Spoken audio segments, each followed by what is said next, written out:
Le Flash Info avec le centre de stockage de la Manche. Retour sur la commission locale d'information d'Areva à La Hague qui s'est tenue hier. La CLI qui a bien sûr évoqué les résultats d'analyse réalisés par l'ACRO, l'association pour le contrôle de la radioactivité dans l'Ouest, et qui révèle la présence importante d'américium, un élément très radioactif dans la rivière des Landes près de l'usine. Un sujet qui doit faire l'objet d'une réunion spéciale prochainement. Autre point abordé lors de cette même CLI, la réorganisation du site Areva La Hague qui inquiète les salariés.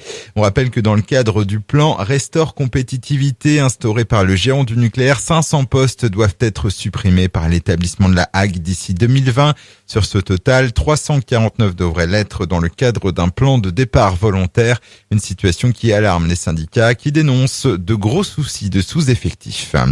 La troisième session de l'année à la cour d'assises de la Manche s'est terminée hier pour le dernier procès. Un homme de 58 ans a été condamné à 8 ans de prison ferme pour le viol de sa fille aînée, des faits qui s'étaient déroulés en 2012 à Coutances. Le père incestueux est inscrit au fichier des délinquants sexuels. Une enquête ouverte après que le train Paris-Granville ait heurté un bloc de béton posé sur la voie. C'était mercredi en fin d'après-midi au niveau de Nonancourt dans l'Eure. Cette collision n'a pas fait de blessés mais a entraîné des retards de plusieurs dizaines de minutes dans les deux sens.